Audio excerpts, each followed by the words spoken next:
ಚುನಾವಣಾ bond SBI ಕಳ್ಳಾಟ, ಬಿಜೆಪಿಗೆ 6,000 ಕೋಟಿ ದೇಣಿಗೆ, ಮೋದಿಗೆ ಖರ್ಗೆ ಖಡಕ್ ಸವಾಲ್. ಚುನಾವಣಾ ಬಾಂಡ್ ಇದು ಕೇಂದ್ರ ಸರ್ಕಾರದ ಕಿಕ್ ಬ್ಯಾಂಕ್ ಹಗರಣದ ಹೊಸ ಹೆಸರ. ನ ಕಾವುಂಗ ನ ಕನೆದುಂಗ ಎನ್ನುವ ನರೇಂದ್ರ ಮೋದಿ ಅವರೇ ಚುನಾವಣಾ ಬಾಂಡ್ ನಲ್ಲಿ ತಿಂದವರು ಯಾರು? ಹೀಗಂತ ರಾಜ್ಯ ಕಾಂಗ್ರೆಸ್ ಬಿಜೆಪಿಗೆ ಪ್ರಶ್ನೆ ಮಾಡಿರೋದಕ್ಕೆ. ಏನಿದು ಚುನಾವಣಾ ಬಾಂಡ್ ಎಸ್ಬಿಐ ಕಳ್ಳಾಟ ಅಂದ್ರ ಅದನ್ನ ಡೀಟೇಲ್ ಆಗಿ ತೋರಿಸ್ತೀವಿ. ಆದ್ರೆ ಅದಕ್ಕಿಂತ ಮೊದಲು ನಮ್ಮ ಚಾನಲ್ ಅನ್ನು ಸಬ್ಸ್ಕ್ರೈಬ್ ಮಾಡ್ಕೊಳ್ಳಿ, ಹಾಗೇನೆ ಪಕ್ಕದಲ್ಲಿರೋ ಬೆಲ್ ಬಟನ್ ಅನ್ನು ಪ್ರೆಸ್ ಮಾಡಿ. ರಾಜಕೀಯವಾಗಿ ಭಾರಿ ಸದ್ದು ಮಾಡಿದ ಚುನಾವಣಾ ಬಾಂಡ್ಗಳ ಕುರಿತು ಸ್ಟೇಟ್ ಬ್ಯಾಂಕ್ ಆಫ್ ಇಂಡಿಯಾ ಸಲ್ಲಿಕೆ ಮಾಡಿದ ದತ್ತಾಂಶಗಳ ವಿವರವನ್ನ ಕೇಂದ್ರ ಚುನಾವಣಾ ಆಯೋಗವು ಗುರುವಾರ ತನ್ನ ವೆಬ್ಸೈಟ್ನಲ್ಲಿ ಪ್ರಕಟಿಸಿತ್ತು. ಈ ಪಟ್ಟಿಯ ಪ್ರಕಾರ ದೇಶದ ಎಲ್ಲಾ ರಾಜಕೀಯ ಪಕ್ಷಗಳ ಪೈಕಿ ಬಿಜೆಪಿ ಪಕ್ಷ ಒಂದೇ 47.46% ದೇಣಿಗೆ ಸಂಗ್ರಹಿಸುತ್ತಿದೆ. ಅಂದ್ರೆ ಬರೋಬ್ಬರಿ 6,060 ಕೋಟಿ ರೂಪಾಯಿಗಳನ್ನ ಸಂಗ್ರಹಿಸುತ್ತಿದೆ. ಆದ್ರೆ ಎರಡನೇ ಸ್ಥಾನದಲ್ಲಿರೋ ಟಿಎಂಸಿ ಪಕ್ಷ 12.6% ದೇಣಿಗೆ ಪಡೆಯುತ್ತಿದ್ರೆ ಕಾಂಗ್ರೆಸ್ 11.14% ದೇಣಿಗೆ ಸಂಗ್ರಹಿಸುತ್ತಿದೆ. ಈ ತಾರತಮ್ಯದ ಬಗ್ಗೆ ದನಿ ಎತ್ತಿರುವ ಎಐಸಿಸಿ ಅಧ್ಯಕ್ಷ ಮಲ್ಲಿಕಾರ್ಜುನ್ ಖರ್ಗೆ ಪ್ರಧಾನಿ ನರೇಂದ್ರ ಮೋದಿ ನ ಕಾವುಂಗ ನ ಕನೆದುಂಗ ಎಂದು ಹೇಳುತ್ತಿದ್ರು. ಆದ್ರೆ ಬಿಜೆಪಿ ಚುನಾವಣಾ ಬಾಂಡ್ ಮೂಲಕ ಹೇಗೆ ಹಣ ಮಾಡಿದೆ ಎಂಬುದು ಬಹಿರಂಗವಾಗಿದೆ. ಎಸ್ಬಿಐ ಡೇಟಾ ಪ್ರಕಾರ 50% ಚುನಾವಣಾ ಬಾಂಡ್ ಬಿಜೆಪಿ ಪಾಲಾಗಿದೆ ಎಂಬುದು ಬಹಿರಂಗಗೊಂಡಿದೆ. ಕಾರ್ಪೊರೇಟ್ ಕಂಪನಿಗಳು ಹೇಗೆ ಇಷ್ಟು ಪ್ರಮಾಣದಲ್ಲಿ ಬಿಜೆಪಿಗೆ ದೇಣಿಗೆ ನೀಡಿವೆ? ಇಡಿ ಐಟಿ ಪ್ರಕರಣಗಳಲ್ಲಿ ಸಿಕ್ಕಿ ಹಾಕಿಕೊಂಡ ಕಂಪನಿಗಳೇ ಹೆಚ್ಚಿನ ದೇಣಿಗೆ ನೀಡಿವೆ. ಬಿಜೆಪಿ ಈ ಕಂಪನಿಗಳಿಗೆ ಒತ್ತಡ ಹಾಕಿ ಹಣ ವಸೂಲಿ ಮಾಡಿದ್ದಾರೆಯೇ ಎಂಬುದು ಬಹಿರಂಗವಾಗಬೇಕು ಅಂತ ಆಗ್ರಹಿಸಿದ್ದಾರೆ. ಅಷ್ಟೇ ಅಲ್ಲ, ಕಾಂಗ್ರೆಸ್ ಪಕ್ಷದ ಬ್ಯಾಂಕ್ ಖಾತೆಗಳು ಫ್ರೀಸ್ ಆಗಿವೆ. 3,000 ಕೋಟಿ ರೂಪಾಯಿ ಫ್ರೀಸ್ ಮಾಡಿದ್ದಾರೆ. ನಾವು ಹೇಗೆ ಚುನಾವಣೆ ನಡೆಸಲು ಸಾಧ್ಯ? 6,000 ಕೋಟಿ ಚುನಾವಣಾ ಬಾಂಡ್ ಬಿಜೆಪಿಗೆ ಸಿಕ್ಕಿದೆ.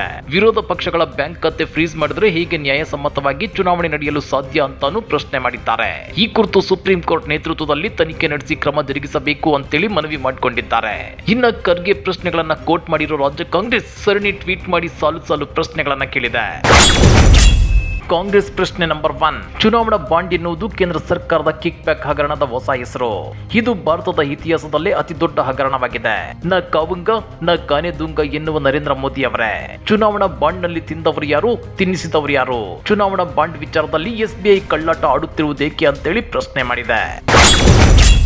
ಕಾಂಗ್ರೆಸ್ ಪ್ರಶ್ನೆ ನಂಬರ್ 2, ಪ್ರಧಾನಮಂತ್ರಿಗಳು ನ ಕಾವುಂಗ ನ ಕಾನೆದುಂಗ ಎಂದು ಹೇಳುತ್ತಿದ್ರು. ಆದರೆ ಇಂದು ಸುಪ್ರೀಂ ಕೋರ್ಟ್ ಚುನಾವಣಾ ಬಾಂಡ್ ಹೆಸರಿನಲ್ಲಿ ಬಿಜೆಪಿ ಹೇಗೆ ಹಣ ಮಾಡುತ್ತಿದೆ ಎಂಬುದನ್ನು ಬಹಿರಂಗಪಡಿಸಿದೆ. ಎಸ್ಬಿಐ ನೀಡಿರುವ ಅಂಕಿಅಂಶಗಳ ಪ್ರಕಾರ 50% ದೇಣಿಗೆಯನ್ನ ಬಿಜೆಪಿ ಪಡೆದರೆ ಕಾಂಗ್ರೆಸ್ ಪಕ್ಷ ಕೇವಲ 11% ದೇಣಿಗೆ ಪಡೆದಿದೆ. ಬಿಜೆಪಿಯವರು ಇಷ್ಟು ದೊಡ್ಡ ಪ್ರಮಾಣದಲ್ಲಿ ದೇಣಿಗೆ ಪಡೆಯಲು ಹೇಗೆ ಸಾಧ್ಯ? ಇದರಲ್ಲಿ ಅನೇಕ ನಕಲಿ ದೇಣಿಗೆದಾರರಿದ್ದಾರೆ. ಯಾರು ಇವರೆಲ್ಲ ಅಂತೇಳಿ ರಾಜ್ಯ ಕಾಂಗ್ರೆಸ್ ಪ್ರಶ್ನೆ ಮಾಡಿದೆ. ಕಾಂಗ್ರೆಸ್ ಪ್ರಶ್ನೆ ನಂಬರ್ 3, ಚುನಾವಣಾ ಬಾಂಡ್ ಅಕ್ರಮಕ್ಕೆ ಸಂಬಂಧಿಸಿದಂತೆ ಉನ್ನತ ಮಟ್ಟದ ತನಿಖೆಯಾಗಬೇಕು. ಇಲ್ಲದಿದ್ರೆ ಸತ್ಯಾಂಶ ಹೊರಬರೋದಿಲ್ಲ. ತನಿಖೆಯ ಸಂದರ್ಭದಲ್ಲಿ ಬಿಜೆಪಿ ಪಕ್ಷದ ಬ್ಯಾಂಕ್ ಖಾತೆಯನ್ನ ತಡೆ ಹಿಡಿಯಬೇಕು. ಇಡಿ ಸಿಬಿಐ ದಾಳಿ ನಂತರ ಬಿಜೆಪಿ ಸೇರಿದ ನಾಯಕರು ನಿರಪರಾಧಿಗಳಾಗಿ ಅವರ ಪಕ್ಷದಲ್ಲಿ ಸ್ಥಾನಮಾನ ಪಡೆಯುತ್ತಿದ್ದಾರೆ. ಇಂತಹ ಪರಿಸ್ಥಿತಿಯಲ್ಲಿ ಸುಪ್ರೀಂ ಕೋರ್ಟ್ ಬಿಜೆಪಿಯ ಮೋಸವನ್ನ ಬಹಿರಂಗಪಡಿಸಿದೆ. ಚುನಾವಣಾ ಬಾಂಡ್ ಅಕ್ರಮದ ಹೊಣೆಗಾರಿಕೆಯನ್ನ ಪ್ರಧಾನಿಗಳೇ ಹೊರಬೇಕು.